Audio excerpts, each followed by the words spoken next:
ሰላም እንዴት አመሻችሁ ውድ ስለ አርሰናል ዩቲዩብ ገጽ ተከታታዮቻችን ዛሬ ቅዳሜ ግንቦት 29 ምሽት ላይ እንገኛለን። ስለ ክለባችን አዳዲስ የዝውውር መረጃዎች ወጥተዋል።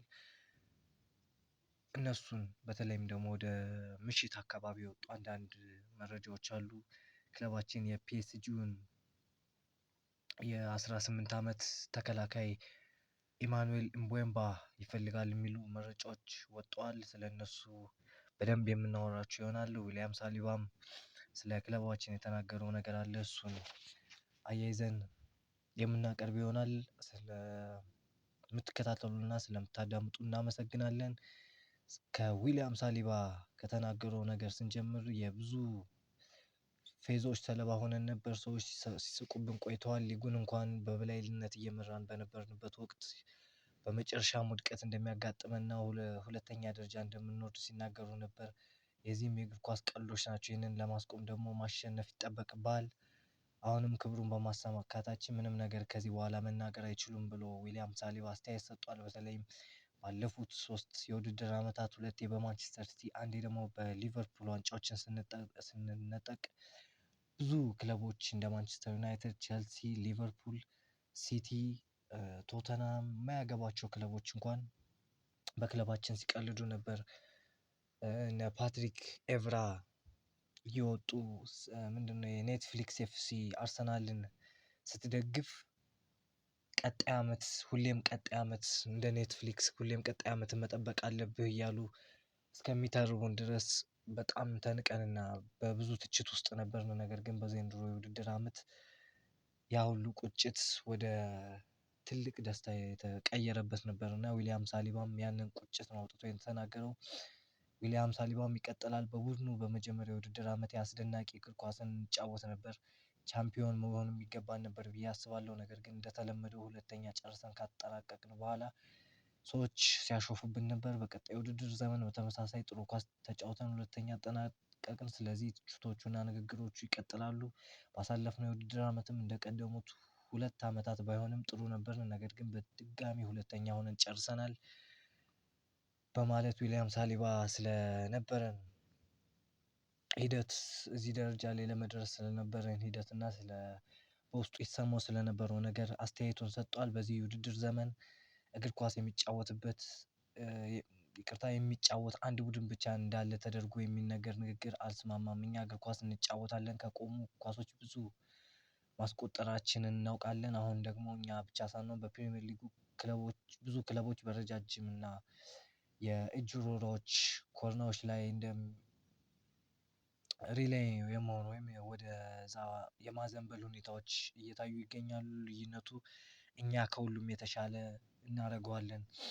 በዚህ መንገድ መስራታችንን እንቀጥላለን በማለት ዊሊያም ሳሊባ የነበረውን ሀሳብ ለሚዲያ አጋርቷል። ስንቀጥል ደግሞ ኤፍሲ ባየር ሙኒክ የጀርመኑ ባየር ሙኒክ የክለባችንን የግራ መስመር አጥቂ ጋብርኤል ማርቲኔሊ ፍላጎት አሁንም ለጋብርኤል ማርቲኔሊ ላይ ለአመታት ሲከታተሉት እንደነበርና በተለይ እንደ ሁለተኛ እንደ ተቀያሪ አይነት ተጫዋች አድርገው እንደሚመለከቱት ነገር ግን ጋብርኤል ማርቲኔሊ በዛ በሁለተኛ ሆኖ በመጫወት ደስተኛ እንደማይሆን ነው ክሪስቲያን ፋልክ የዘገበው።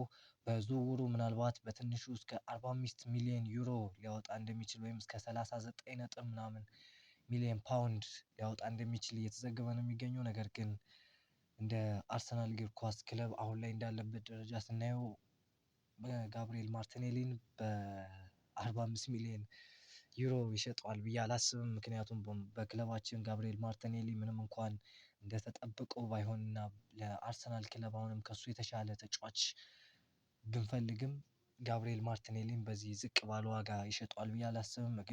እድሜው ደህና ነው። ወርክሬቱ በተለይ ለጀርመን ቡንደስ ሊጋ ደግሞ የተሰጠ አይነት ተጫዋች ነው። ምክንያቱም ስፒድ አለው። በዛ ላይ ዳይሬክት ነው። እንደ ባየር ሙኒክ ያለ ክለብን ካገኘ ደግሞ ከዚህ በላይ መንቀሳቀስ ይችላል ብዬ አስባለሁ። ምክንያቱም ሚኬል አርቴታ ሞር ወደ ዲፌንዲንግ አመዝኖ ሲጫወት ስለነበር በተለይ ባለፉት 2 ዓመታት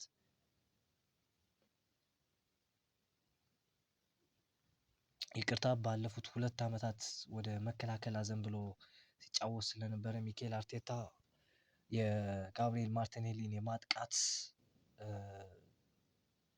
አማራጮች ወይም የማጥቃት እድሉን ለመጠቀም ብዙ ጊዜ እድል አልተሰጠውም ብዬ አስባለሁ። ምክንያቱም በተመሳሳይ በማጥቃትም እንዳለ ሁሉ በተመሳሳይ ሰዓት ደግሞ ወደኋላ እየተመለሰ የግራ መስመር ተመላላሾችን ተከላካይ ተመላላሾችን ማገዝ ነበረበት እና በእነዚህ መካከል የነበረው ሂደት ጋብርኤል ማርቲኔሊን በተለይ በቁጥራዊ መረጃ ወደኋላ ይዞታል ብዬ አስባለሁ።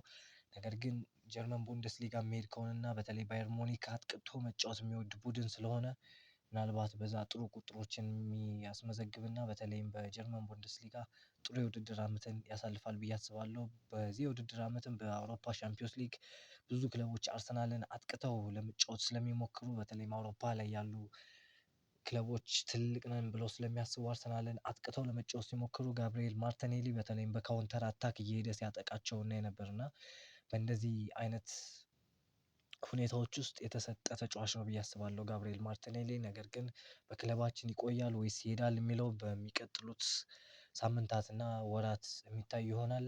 ምናልባትም ጋብርኤል ማርቲኔሊ ከክለባችን የሚወጣ ከሆነ አርሰናል በተለይ በትልቅ ደረጃ ምናልባትም ያለ የመስመር አጥቂ ሊያስፈርም ይችላል።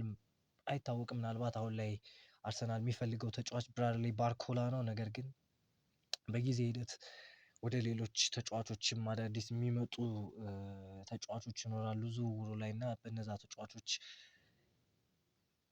ሊሳብ ይችላል ብዬ አስባለሁ እና እስኪ የሚሆነውን እናየው ይሆናል። በሌላ ዜና ደግሞ ኒውካስትል ዩናይትድ ለአርሰናሉ ታርጌት ሳንድሮ ቶናሊ 100 ሚሊዮን ፓውንድ የዝውውር ዋጋ ለጥፎበታል እና በጣም ማንቸስተር ሲቲም ይመስለኛል ከዚህ የዝውውር ዋጋ በመነሳት ነው ከዝውውሩ ራሱን ወደ ማግለል ሁኔታ እየሄደ ያለው። ኦፍኮርስ አሁን ሙሉ ለሙሉ ወጣ ማለት አንችልም። ነገር ግን ሌሎችም አማራጮችን እየተመለከተ ነው ማንቸስተር ሲቲ በተለይ ኢሌት አንደርሰንን ከኖቲንጋም ፎረስት ለማስፈረም ይፈልጋል። ነገር ግን የእሱ የዝውውር ዋጋ በተለይ ከሳንድሮ ቶናሊም በላይ ነው የተገመተው።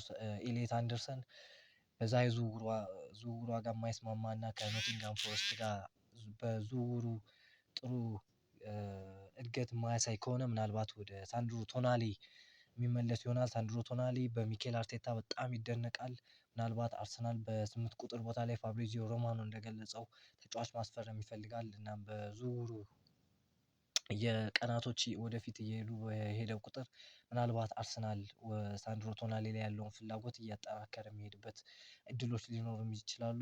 ነገር ግን ኒውካስትል ዩናይትድ በጣም ለተቃራኒ ቡድን ይህንን በተለይ ማርቲን ዙቢሜንዲን አምና ካስፈረምን በኋላ ይህን ያክል ገንዘብ ለ8 ቁጥር ተጫዋች ያስፈርማሉ የሚለው ሌላ ጥያቄ ነው። እስኪ በሂደት የምናየው ይሆናል ስለ ሳንድሮ ቶናሊ።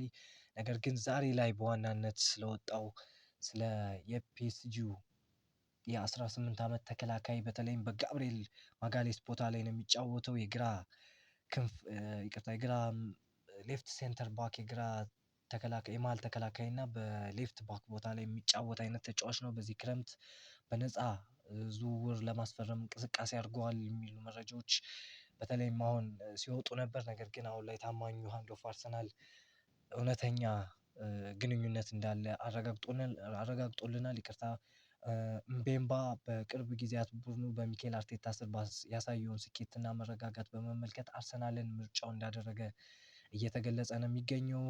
አርሰናል ተጫዋቹን በዚህ የዝውውር መስኮት ለማስፈረም በማሰብ ኢማኑኤል ምቤምባ ወኪሎች ጋር ግንኙነት አድርገዋል። ፒኤስጂ ከ19 አመት በታች ቡድን አምበሉ በፈረንሳይ ክለቡ ከኑኖ ሜንዴዝ በገጠመው ከባድ ፉክክር ምክንያት ለዝውውር ክፍት ነው። አርሰናል ልክ እንደ ዊሊያም ሳሊባ በውሰት ሊጫወት የሚችልበትን አካሄድ አቅርበውለታል። ነገር ግን የፈረንሳይ ሊግ ምርጥ የሚባሉ ተሰጥኦዎች አንዱ የሆነው ተጫዋች ለማስፈረም አሁንም የሚቀሩ ብዙ ስራዎች እንዳሉ ሃንድ ኦፍ አርሰናል ግልጽ አድርጎልናል። ከዛም በተጨማሪ ሃንድ ኦፍ አርሰናል የሰጠን መረጃ ምንድነው? አርሰናል በተጨማሪ ስለ ኤላይዣህ አፕሰን እና ሳም አሚሳህ መረጃዎችን ጠይቀዋል። በተለይ እዚህ ምስሉ ላይ እንደምታዩት በቶተንሃም እና ምንድነው የፉልሃም ኤላይዣ አፕሰን የሚባለው ተጫዋች እና ሳም አሚሳህ የሚባለው የቶተንሃም የአካዳሚ ተጫዋቾች ናቸው። ለወደፊት ታዳጊዎች ላይ እየሰራ ይገኛል ክለባችን እና በእነሱ ዝውውር ላይ አንዳንድ ጥያቄዎችን እየጠየቀ ይገኛል። ሁኔታዎችን እያየ ይገኛል የሚሉ መረጃዎች ወጥተዋል። በአርሰናል ያለው መረጃ ቡድን በምቤምባ ላይ ጠንካራ ፍላጎት ያሳዩ ሲሆን ቤርታና ማውሪዚዮ የቻምፒዮን የወደፊት ህይወትን ለማጠናከር በአርሰናል ቤት የወጣቶችን ስርወ መንግስት መገንባታቸውን ቀጥለዋል የሚል መረጃ ሃንድ ኦፍ አርሰናል ይዞ ወጥቷል። ያው ከሞላ ጎደል ለዛሬ የነበሩ መረጃዎች እነዚህ ይመስላሉ። በእርግጥ ሁሉን ነገር ማጠቃለል አልቻልንም። እስኪ በሚቀጥሉት ቀናት ያሉትን መረጃዎች ለእናንተ አፕዴት የምናደርግ ይሆናል። ለቻናሉ አዲስ ከሆናችሁ ላይክ፣ ሼር፣ ኮሜንት እና ሰብስክራይብ ማድረግ እንዳትረሱ። ስለ አርሰናል የዩቲዩብ ቻናል ሁሌም ታማኝ መረጃዎችን ወደ እናንተ ያቀርባል። እንወዳችኋለን። ካሞን ዩ ገነርስ ቻው።